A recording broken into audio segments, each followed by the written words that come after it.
Halo semuanya, selamat datang di Comic Universe. Kali ini saya akan membahas manhwa baru yang berjudul Reinkarnasi Raja Tinju. Sebuah petir menyambar di kegelapan malam dan ternyata itu adalah hasil dari tinjuan seseorang yang menghantam tanah, Peace King, sebuah gelar yang diberikan pada orang yang menaklukkan Jianghu dengan tangan kosong. Dia adalah pria yang lebih sering dipanggil dengan gelarnya daripada namanya sendiri, dan inilah dia, Peace King dan Wusung. Saat ini dia sudah menyelesaikan pertarungan melawan sekelompok orang misterius. Dia mengalami luka pada sebelah bagian perutnya. Namun ketika dia merasa sudah mengalahkan banyak sekali orang-orang, dan Wusung ternyata masih melihat ada dua orang musuh lagi yang berdiri di atas tebing. Dan Wusung memperhatikan mereka berdua lebih dekat, dan menurutnya mereka terlihat cukup kuat. Dan Wusung kemudian mencoba melemparkan salah satu bawahan mereka.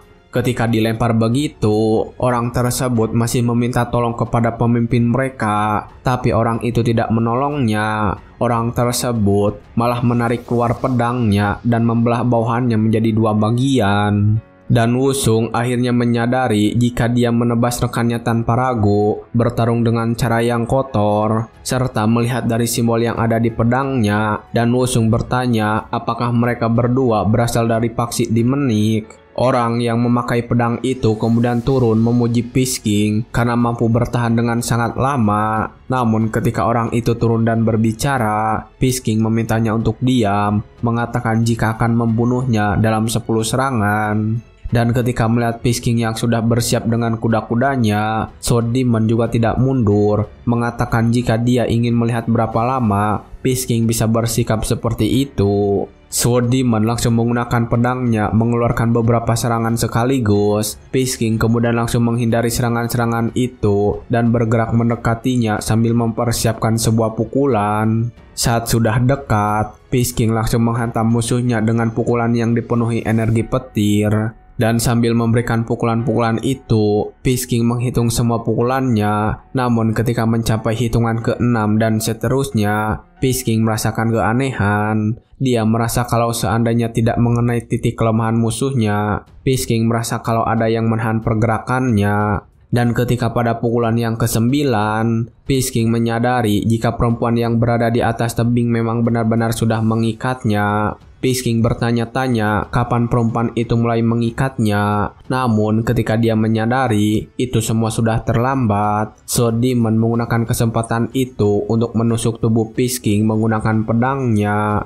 Akhirnya Peace King memuntahkan darah. Tetapi ketika Sword Demon merasa jika dia sudah menang, Peace King tiba-tiba tersenyum dan melepaskan ikatan di tangannya. Peace King kemudian melanjutkan serangan. Serangan itu membuat ledakan yang begitu besar, tetapi karena sudah terluka cukup parah, meskipun membuat ledakan yang cukup besar, ternyata serangan itu meleset. Itu hanya melukai wajah Sword Demon sedikit saja dan meninggalkan bekas ledakan energi yang sangat besar. Dan setelah memastikan jika Peace King sudah mati di sana, perempuan yang menggunakan tali tadi langsung turun ke sana menghampiri Sword Demon. Sementara Sword Demon malah berbalik dan mencoba menyentuh kepala Peace King dan mulai mengejeknya. Namun ketika dia melakukan itu, ternyata Peace King masih hidup dan langsung memukul dagunya dengan sangat keras, mengatakan jika itu adalah pukulan ke-10-nya. Namun setelah menggunakan kekuatan terakhir, perlahan-lahan kekuatannya mulai menghilang, pandangannya juga mulai semakin kabur. Dalam keadaan sekarat itu, dalam hati kecilnya, Peace King berharap bisa menghajar orang itu sekali lagi. Peace King dan Wusung mati di tangan paksi Demonik. Setelah beberapa waktu berlalu, tiba-tiba saja di siang hari, sebuah petir menyambar dengan sangat hebat di sebuah kediaman. Tepatnya itu adalah di rumah perlindungan Gunung Jiwaha. Di sebuah ruangan, ada seorang pelayan perempuan yang menanti tuan mudanya bangun. Dan tuan muda yang ada di sana sebenarnya adalah Peace King yang baru saja bereinkarnasi, namun dia belum menyadarinya. Ketika dia terbangun, dia bingung melihat seorang pelayan ada di hadapannya. Dia bertanya-tanya apakah ada seseorang yang merawatnya. Dia tidak merasakan adanya luka sama sekali pada tubuhnya. Ketika dia terbangun, seorang pelayan bertanya, "Tuan muda pertama, apa Anda ingin minum?" Peace King mengiyakan itu, namun di dalam hatinya dia bertanya, kenapa orang ini memanggilnya Tuan Muda Pertama? Dan tidak sengaja ketika dia menatap cermin, dia melihat wajahnya yang sama sekali berbeda. Peace King langsung memuntahkan air itu akibat sangat terkejut, mengira kalau ada seseorang yang sudah memasangkan topeng di wajahnya. Dia berusaha untuk merobeknya, namun setelah memeriksanya, tidak terlihat kalau itu adalah topeng. Dia terus saja menyiksa wajahnya dan mencoba menarik-narik, membuat pelayan wanita di sana merasa jika dia sangat aneh. Pelayan itu pergi mengatakan akan memanggil tabib ke sana. Dan setelah pelayan itu pergi, Peace King mencoba menampar wajahnya dengan keras, memastikan jika dia sedang tidak bermimpi. Pelayan wanita yang berada di luar bahkan bisa mendengar suara menampar wajahnya sendiri. Setelah menampar wajahnya, Peace King duduk di ranjang, menatap cermin sambil memikirkan apa yang sedang terjadi. Dia bertanya-tanya siapa orang yang berada di dalam cermin itu dan merasa kalau harus mencari tahunya. Peace King kemudian mencoba berjalan menuju meja yang ada di ujung ruangan, namun dia berjalan dengan sangat kesusahan. Setelah sampai di meja itu, Peace King menyadari jika tubuhnya sangat lemah bagaikan seekor rusa, bahkan mengatakan kalau tubuhnya kali ini adalah tubuh sampah. Ketika duduk di meja, dia melihat buku yang bertuliskan kelompok dagang Eunha. Setelah melihatnya, Peace King langsung menyadari jika itu adalah kelompok dagang besar yang berada di sekitar Gunung Juha. Peace King kemudian langsung melihat siapa pemilik buku itu dan tentunya pemilik tubuh yang dia hinggapi. Setelah dia membaca, ternyata dia berada pada sang putra sulung dari keluarga dagang Eunha. Namanya adalah Lee Jin-eun. Seluruh surat yang ditunjukkan kepadanya berisikan tentang uang, judi, dan wanita. Peace King merasa kecewa setelah melihat semua surat itu. Dia sekali lagi mencoba untuk memeriksa wajahnya.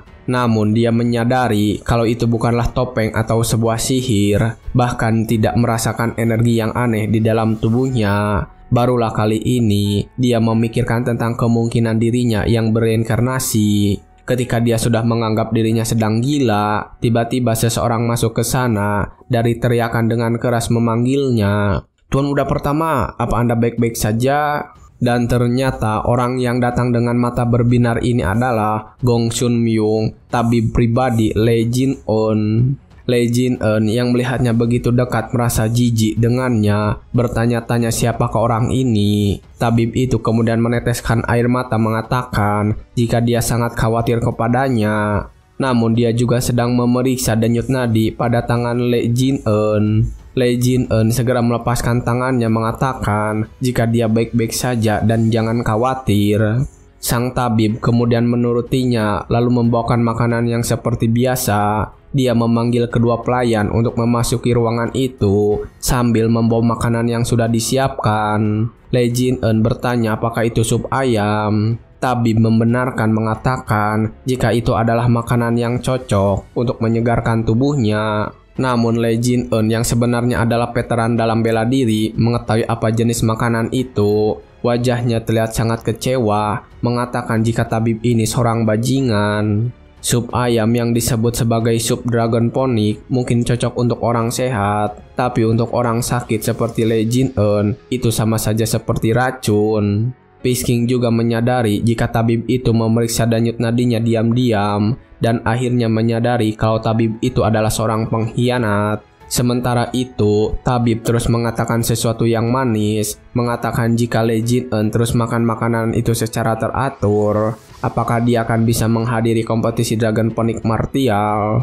Kebetulan sedang membahas itu, Peace King atau sekarang Lee Jin-eun bertanya sudah berapa tahun kompetisi Dragon Ponic Martial diadakan. Tabib mengatakan mungkin sudah selama 200 tahun. Dan setelah mendapatkan jawaban itu, Lee Jin-eun meminta mereka untuk meletakkan supnya di meja, mengatakan jika dia tidak begitu lapar saat ini, dan meminta mereka untuk keluar dari sana. Dia mengatakan kepada tabib kalau dia akan tidur lagi dan jangan pernah membangunkannya. Setelah mereka keluar, Lee Jin-eun berdiri membelakangi pintu, dan setelah mendengar tentang kompetisi yang sedang berjalan, Dia menyadari jika ini masih belum lama semenjak dia mati sebelumnya. Dia bersyukur atas itu karena mungkin aksi demonik seharusnya masih ada. Namun setelah melihat tabib yang seperti ular, Pisking menyadari dirinya dikelilingi orang yang perlu dihajar olehnya. Dan setelah menyadari itu, dia mengatakan kepada dirinya sendiri akan membunuh para bajingan itu dengan satu pukulan di kehidupannya kali ini.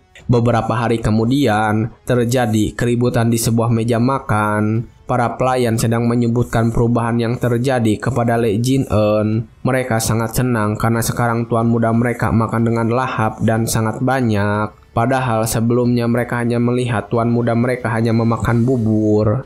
Mereka juga menyiapkan itu karena menyadari jika tuan muda mereka akan kembali lagi berolahraga. Dan benar saja, Lee Jin-eun yang selesai berolahraga memasuki ruangan. Dia tak akan terkejut karena mereka semua sudah menyiapkan sarapan. Dia mengatakan jika akan melihat masakan apa yang mereka masak kali ini. Dan setelah melihat masakannya, dia meminta mereka untuk menjaga sarapan untuk tetap sederhana seperti itu. Setelah mengenakan pakaiannya dengan benar, para pelayan pergi dari sana. Mereka berbisik dengan wajah yang senang mengatakan jika tuan muda mereka sudah makin sehat sekarang. Lee Jin-eun kemudian langsung duduk di meja makan dan mengambil sesuatu nasi. Dan baru saja dia akan melahap nasi itu, si tabib tiba-tiba memanggilnya dari luar kamar. Para pelayan pun bahkan masih berdiri di sana. Dengan wajah yang kesal, Lee Jin-eun membiarkan si tabib untuk masuk ke sana. Tabib itu kemudian langsung saja berjalan menerobos para pelayan dan menghampiri Lee Jin-eun dengan berjalan sombong. Dan ketika si tabib sedang berbicara, Lee Jin-eun menyadari jika dia hanya bersikap rendah diri ketika berada di hadapannya. Karena menyadari itu, Lee Jin-eun berusaha untuk memancingnya. Lee Jin-eun bertanya kepada si tabib, ada urusan apa dia datang ke sana. Tabib itu terlihat tersentak, bertanya apa maksud ucapan itu. Tapi begitu juga langsung berpura-pura sedih, mengatakan jika dia sangat khawatir karena sudah lama tidak mendengar kabar darinya. Dia bahkan memperhatikan seluruh tubuh Lee Jin-eun yang sudah semakin sehat. Tapi itu mengatakan kalau semua upaya yang dia kerahkan jadi terasa sia-sia. Mendengar itu, Lee Jin-eun merasa ada kesempatan dan langsung bertanya, upaya? Maksudmu upayamu merayuku dengan sup dragon ponic? Sang tabib langsung terlihat panik ketika mendapat pertanyaan itu. Dengan sekejap, dia langsung mengatakan jika itu adalah sebuah kesalahpahaman. Menjelaskan jika sup dragon ponic merupakan tonik yang bergizi. Namun Lee Jin-eun sengaja memancingnya kali ini mengatakan jika dia mengira kalau sup itu adalah racun baginya. Tabib sangat tersendat ketika mendengar itu, mengatakan dia tidak akan melakukan itu karena dia adalah tabib pribadinya. Dan setelah itu, sang tabib mengatakan kalau dia tidak disambut di sini, dia akan pergi saja. Kemudian dengan wajah yang marah, Lee Jin-eun segera memanggilnya. Tabib Gongsun, kau datang tanpa dipanggil dan sekarang kau pergi tanpa disuruh. Yang jadi master di sini kau atau aku? Setelah mendengar itu dan melihat tatapan yang serius, tabib berhenti dan meminta maaf. Namun Lee Jin-eun langsung tertawa mengatakan itu hanya bercanda. Dia mengatakan juga harus menulis surat, meminta tabib membawakan alat tulis dari meja. Setelah mendapatkan alat tulis itu, Lee Jin-eun berkata jika dia akan mendiktenya dan sang tabib yang menulis. Setelah tabib itu setuju, Lee Jin-eun mulai berbicara tentang isi surat itu. Karena penyakit berat Lee Jin-eun, aku harus menetap di villa untuk sementara waktu. Karena kehidupanku yang kujalani itu begitu panjang, tolong usulkan apa yang perlu kulakukan berikutnya. Ketika sampai pada ucapan terakhir, tabib langsung berhenti dan wajahnya terlihat emosi. Lee Jin-eun bertanya kenapa dia berhenti menulis. Tabib tiba-tiba tertawa bertanya apa yang dimaksud oleh Lee Jin-eun. Namun ketika dia sedang tersenyum, Lee Jin-eun langsung melemparkan sumpit itu tepat ke sebelah lehernya si tabib. Sumpit itu bahkan merusak dinding yang tersentuh. Dan dalam sekejap, tangan Lee Jin-eun sudah berada di leher si tabib. Lee Jin-eun juga langsung memberikan ancaman kepadanya. Oi Pak Tua, aku bukan lagi Lee Jin-eun yang dulu. Tabib itu terlihat panik ketika bertanya lagi apa yang sedang dibicarakan oleh tuan muda. Lee Jin-eun kemudian menjelaskan semuanya.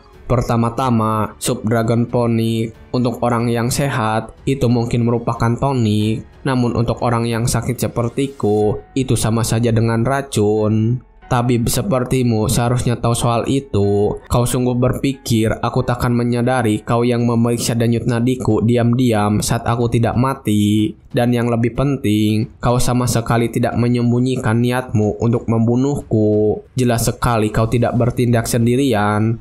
Tulis nama orang yang memberi perintah di surat itu.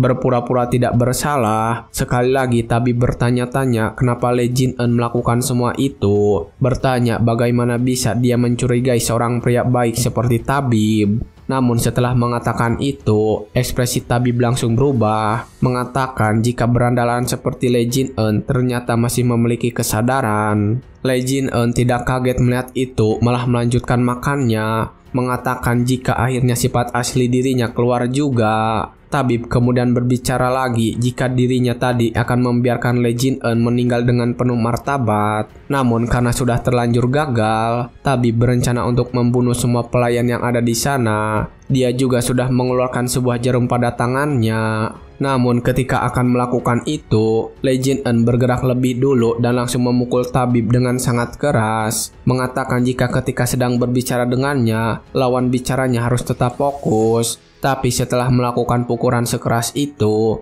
Lee Jin-eun langsung merasakan kesakitan di tangannya. Dia kembali mengeluhkan tentang tubuhnya yang sangat menyedihkan. Dia lalu berpikir untuk segera memulihkan kekuatannya. Dan setelah sembuh total, akan segera membalas dan mencari dalang di balik semua ini. Namun setelah selesai memakan daging, tiba-tiba saja Lee Jin-eun merasa kesakitan di kepala. Dan ketika itu terjadi, semua ingatan dari Lee Jin-eun yang asli segera membanjiri kepalanya. Itulah yang membuatnya merasa sakit kepala yang hebat. Namun setelah menerima semua ingatan itu, tiba-tiba dia meneteskan air mata. Dia akhirnya menyadari sesuatu dari ingatan tersebut. Begitu rupanya, Lee Jin-eun, putra pertama dari kelompok dagang Eunha yang kaya, tidak sepintar saudara keduanya, juga tidak sekuat saudara ketiganya. Dia hanya putra paling tua yang penuh kekurangan. Dia berusaha menutupi kekurangannya dengan uang, tetapi malah terjerumus dalam kehidupan yang bejat dan penuh hura-hura. Begitu dia tersadar akan kesalahannya dan mencoba kembali, semuanya sudah terlambat. Sampai mengabaikan kesehatannya dan dikirimlah dia ke villa ini. Kalau ingatan-ingatan ini benar, klan utama takkan peduli dengan tempat terpencil ini. Awalnya yang jadi masalah adalah bereinkarnasi tanpa ingatan tubuh ini. Tapi karena sudah mengingatnya, sekarang aku bisa fokus pada martial art. Setelah menyimpulkan semua itu, Peace King akhirnya mendapatkan tujuan di kehidupan ini. Namun dia tidak menyangka kalau pemilik tubuh sebelumnya menyia-nyiakan tubuh yang sangat berbakat. Peace King merasa dengan pengetahuan masa lalunya dan beberapa eliksir langka, dia yakin akan mencapai tingkat tinggi dalam sekejap waktu. Dan ketika dia menyadari itu, dia mengingat kalau memiliki uang yang cukup banyak saat ini, yakin kalau dia bisa membeli semua yang dia butuhkan. 1 tahun kemudian, di kediaman, tiba-tiba ada seseorang yang bertamu ke sana. Orang ini adalah Mok In-seop dari regu penjaga kelompok dagang Eunha. Dia berbicara kepada para pelayan kalau ada surat untuk tuan muda mereka. Bertanya di mana Lee Jin-eun berada. Pelayan itu kemudian menunjukkan kepadanya kalau tuan muda mereka ada di sebelah sana. Mok In-seop kemudian melihat ke arah yang ditunjuk. Dan ketika melihat seseorang, dia sangat terkejut. Melihat Lee Jin-eun yang sudah sangat berbeda dengan tubuhnya yang berotot dan sangat sehat, juga tidak botak. Beberapa musim berlalu, Peace King sudah membentuk energi core-nya, mulai mengukir semua martial art yang dibutuhkan untuk bertahan hidup pada tubuhnya Lee Jin-eun. Enlightened Mobility Art, Enlightened Body Art, Rapid Stride, dan teknik yang memungkinkan untuk mengendalikan lightning. White Lightning 10 Press Art. Sejauh ini Peace King sudah mencapai fase keempatnya dan semuanya telah berjalan lancar. Ketika dia bermeditasi, sebuah daun melayang di sekitarnya. Lee Jin-eun langsung menggunakan sebuah serangan tendangan dan berhasil membelah daun tersebut. Setelah melakukan gerakan itu, dia menyadari jika ini semua belum cukup, dan ketika dia sedang berlatih,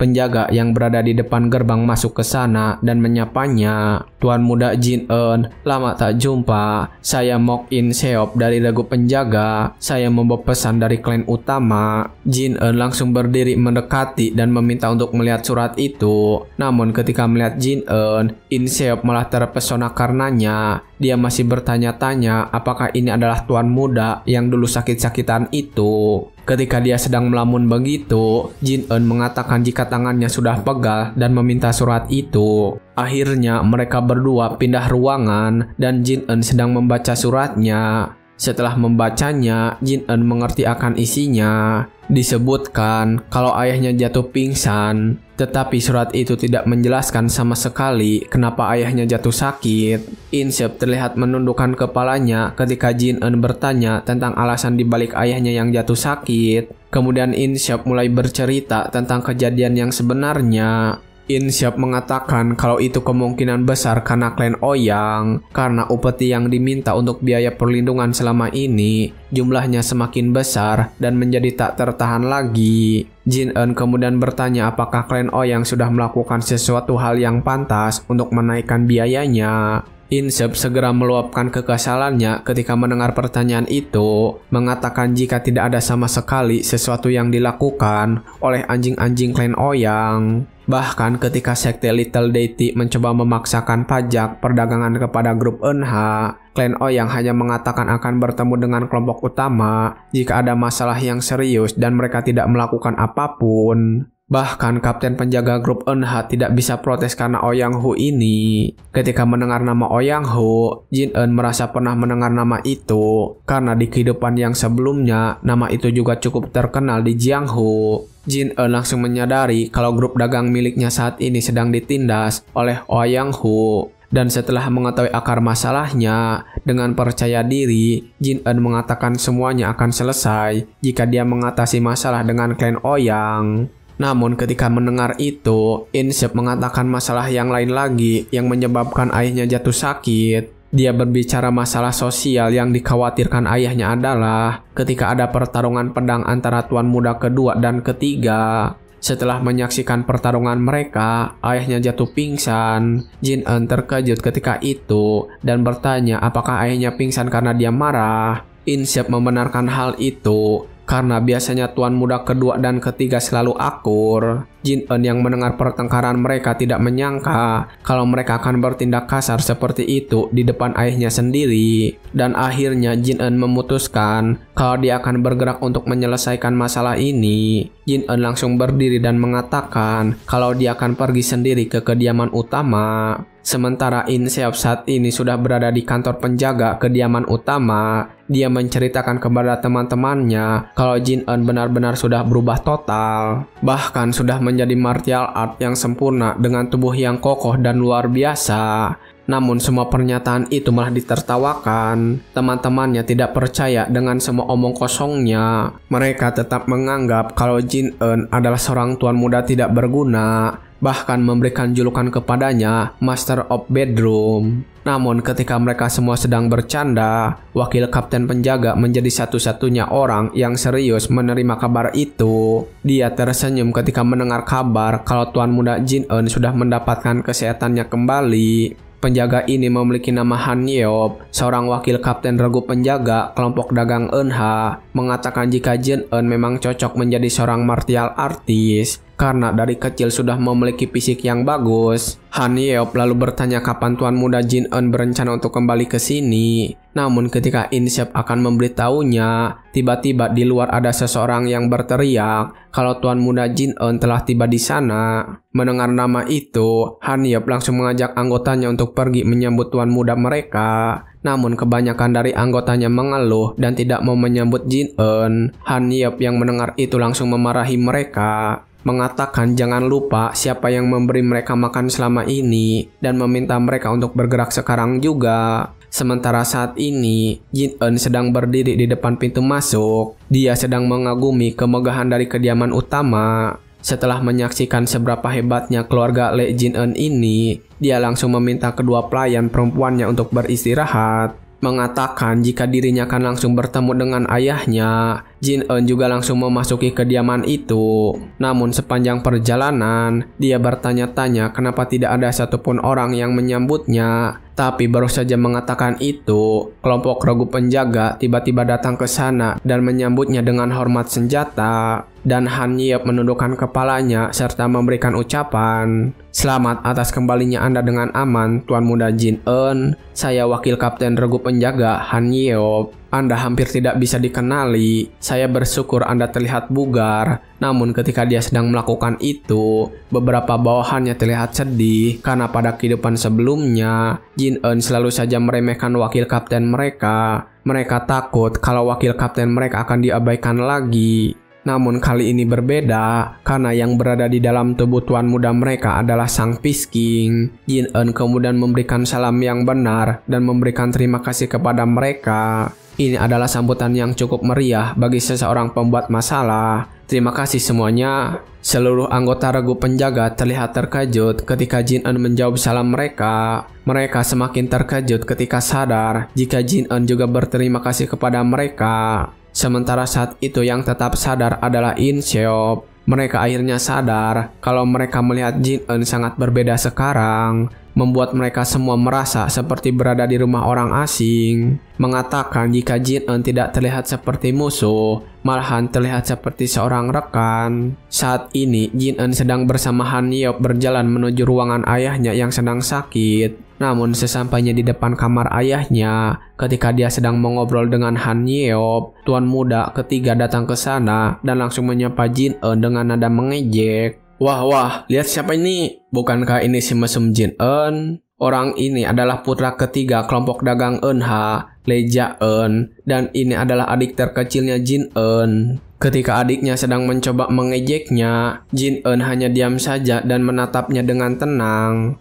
Namun ketika Jin Eun berani menatap balik itu membuat adiknya kesal dan semakin meremas pundaknya dengan keras. Han Yeop yang ada di sana mulai khawatir, takut kalau adiknya akan kembali menghajar Jin Eun sama seperti sebelumnya. Karena melihat itu, Han Yeop segera melepaskan tangan Ja-eun dan membujuknya. Kalian berdua saudara akhirnya bertemu kembali setelah sekian lama. Kalian berdua pasti sama-sama merasa senang. Namun ketika Han Yeop mencoba melerai mereka, Ja-eun merasa tersinggung dan tidak terima. Ja-eun langsung melepaskan tangannya dan menampar wajah Han Yeop mengatakan, "Jangan berani-berani menyentuh tangannya tanpa izin." Dengan tatapan yang tajam, Ja-eun kemudian mencoba mengancam Han Yeop. "Apa main-main dengan orang tak berguna ini masih belum cukup? Sekarang kau berani kepadaku, wakil kapten, dan haruskah aku beri pelajaran untukmu biar kau tak menatap mataku lagi?" Begitulah ucap Ja-eun yang juga mengancam Jin Eun.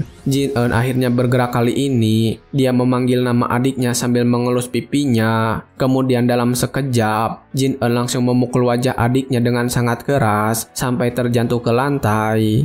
Han Yeop yang melihat itu hanya bisa terdiam kebingungan melihat kejadian di depannya. Sementara adiknya bertanya-tanya apa yang sedang terjadi kali ini. Jin Eun kemudian memberitahu kalau dia sedang bersemangat kali ini. Jin Eun langsung saja memegang bahu adiknya dan meremasnya dengan sangat keras. Adiknya sampai berteriak kesakitan, lalu mengatakan jika Jin Eun adalah seorang bajingan gila. Jin Eun yang mendengar itu terlihat semakin marah dibuatnya. "Bajingan gila, kau seharusnya memanggilku kakak." Dan ternyata tanpa mereka sadari, keributan mereka memancing regu penjaga untuk berkumpul di sana. Dan tak sengaja putra kedua keluarga itu melihatnya. Anak ini bernama Lee Hwa-eun, putra kedua kelompok dagang Eunha yang juga bekerja sebagai pengawas di kediaman ini. Melihat semua kerumunan itu, Hwa-eun segera menghampiri dan bertanya tentang apa yang sedang terjadi. Han Yeop yang ada di sana memberitahunya kalau sedang ada perdebatan antara tuan muda pertama dan tuan muda ketiga. Mendengar berita itu, Hwa-eun langsung menebak kalau adiknya sedang melecehkan kakaknya lagi. Dia langsung berteriak meminta mereka semua untuk menghentikan perdebatan itu. Dia langsung menerobos masuk dan memanggil kakaknya. Namun ketika dia sampai ke sana, dia terkejut melihat suatu hal yang berbeda. Dia kaget karena kali ini Jin Eun lah yang sedang membuli adiknya.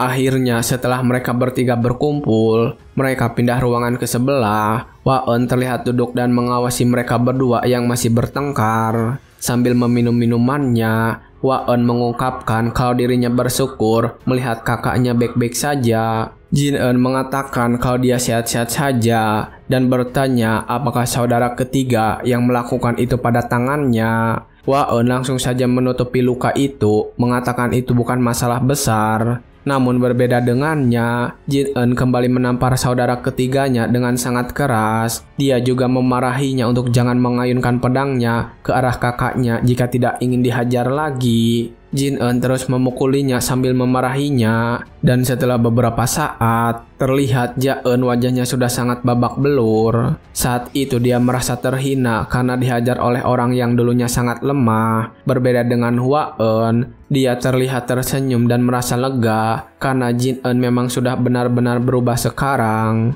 Menyadari perubahan itu, Hua-eun bertanya apakah ada yang terjadi di rumah perlindungan, sehingga membuat Jin-eun menjadi sangat berbeda. Jin-eun hanya menjawab simpel pertanyaan itu dan duduk di meja, kemudian bertanya tentang surat-surat yang ada di meja itu. Hua-eun menjawab kalau itu adalah daftar pekerja yang akan datang bersamanya ke konferensi besok. Ji-eun kemudian membuka surat itu dan tiba-tiba melihat nama tabib Gongsun Myung di dalam daftarnya. Dia semakin penasaran siapa yang merekomendasikan semua pekerja yang ada pada daftar itu. Namun ketika melihatnya, ternyata semua pekerja itu direkomendasikan oleh orang yang sama, yaitu Oh Yang-ho. Jin-eun tersenyum ketika mendengar nama itu dan semakin yakin tentang tujuan selanjutnya. Dan setelah itu, dia bertanya kepada kedua adiknya dengan mata yang tajam dan wajah yang menakutkan. Hua-eun, Ja-eun, jika di antara kalian ada yang bekerja sama dengan klan Ouyang, katakan padaku sekarang. Mereka berdua ketakutan ketika melihat ekspresi yang muncul di wajah kakak tertua mereka. Dan setelahnya, mereka mengatakan mereka tidak mungkin melakukan itu semua. Mereka tidak sudi jika harus bergabung dengan klan yang kemungkinan mengambil alih bisnis mereka. Mendengar jawaban itu, Jin-eun merasa bersyukur karena tidak perlu membunuh mereka. Dia lalu bertanya apakah para petinggi akan menghadiri konferensi besok. Hua-eun mengatakan jika para petinggi akan hadir, dan mendengar itu, Jin-eun memutuskan jika dia akan datang ke konferensi besok. Dan setelah mengatakan itu, dia langsung saja pergi menuju ruangan ayahnya. Hua-eun tidak bisa mencegahnya dan malah bertanya-tanya apa yang sebenarnya terjadi di rumah perlindungan itu. Namun berbeda dengan adiknya, dia malah menangis dan mengeluh kalau dirinya lah yang seharusnya pergi ke rumah perlindungan di Gunung Juha. Kita kembali ke Jin-eun. Saat ini dia berjalan masuk untuk menemui ayahnya yang sedang terbaring. Ayahnya bertanya ada urusan apa dia datang ke sini. Ayahnya ini bernama Lee Song-min, pemimpin kelompok dagang Eunha. Ayahnya juga bertanya tentang suara berisik di luar yang barusan itu. Jin-eun langsung menutupinya mengatakan kalau itu bukanlah apa-apa dan mulai bertanya tentang keadaan ayahnya. Ayahnya mengatakan kalau dia selalu stres setiap hari dan tubuh tuanya sudah tidak bisa menahan beban itu. Lee Song-min kemudian mencoba menyentuh wajah Jin-eun dan mengatakan kalau dia sudah berubah menjadi lebih baik. Dia bertanya apakah ini adalah benar-benar Jin-eun. Lee Song-min terlihat tersenyum ketika mengatakan semua itu. Sementara saat ini, Peace-king yang sedang berada pada tubuh Jin-eun merasakan sebuah perasaan yang aneh. Karena dulunya dia adalah orang yang tumbuh tanpa orang tua. Peace-king tidak pernah mengerti rasanya punya seorang ayah. Namun karena sudah menerima ingatan dari Jin-eun, dia dapat merasakan kalau ayahnya adalah orang yang besar dan berwibawa. Namun sekarang terlihat sangat kurus seperti itu. Dan sambil memegangi tangan ayahnya yang kurus, Jin-eun mengatakan sesuatu kepadanya. Ayah, jangan khawatir, kita hanya perlu menyingkirkan penyebab stres ayah. Aku akan mengatasinya, jadi jangan khawatir. Lee Song-min terlihat pucat ketika mendengar Jin-eun mengatakan itu dengan ekspresi wajah yang terlihat menakutkan. Keesokan harinya di konferensi kelompok dagang Eunha, semua orang telah berkumpul di sana, termasuk Jin-eun yang duduk berdekatan dengan Hua-eun. Kemudian orang yang ditunggu-tunggu akhirnya datang. Inilah dia Oh Yang-ho, ketua regu penjaga kelompok dagang Eunha, martial master clan Ouyang. Ketika dia sudah sampai di tempat duduknya, Seorang bawahan memberitahu jika Jin Eun juga datang ke pertemuan ini. Dia bertanya-tanya kenapa dia masih hidup. Oh Yang Ho hanya menjawab dengan santai mengatakan jika Jin Eun sedang mengkhawatirkan posisinya di kelompok ini. Singkat cerita, pertemuan itu pun berlangsung, dan setelah mengatakan beberapa hal, Hwa Eun bertanya apakah ada orang yang ingin mengemukakan pendapatnya. Ketika itu, Oh Yang Ho langsung menaikkan tangannya dan berbicara, saya dengar Tuan Muda pertama tidak punya penjaga, padahal dia baru saja kembali. Saya punya rekomendasi. Namun ketika Oh Yang Ho mengatakan itu, beberapa orang dari keluarga dagang Eunha merasa tidak terima karena hampir setengah dari kelompok dagang Eunha berasal dari klan Ouyang. Oh Yang Ho yang mendengar itu tiba-tiba saja menyerangnya dan menghancurkan cangkir yang sedang dipegang anggota keluarga dagang Eunha. Setelah melakukan itu, dia meminta maaf mengatakan jika dia tidak sengaja menghancurkan gelas itu. Oh Yang Ho kemudian bertanya apakah ada orang yang ingin menanggapi sarannya tersebut. Orang-orang anggota dagang Eunha terlihat terdiam dan menghindari bertatapan dengannya sedikit pun. Dan karena tidak ada orang yang berbicara, Oh Yang Ho kembali mengatakan siapa yang akan direkomendasikannya. Namun tepat baru saja membuka mulut, Jin Eun mengangkat tangannya mengatakan jika dia ingin menanggapi sarannya dan punya komplain untuknya. Jin Eun kemudian langsung berdiri dan berjalan mendekatinya sambil mengatakan sesuatu. Aku juga ingin merekomendasikan sesuatu. Saranku adalah pemecatan ketua regu Oh Yang Ho. Jin Eun mengatakan itu dengan percaya diri sambil mengacukan jari telunjuknya ke wajah Oh Yang Ho.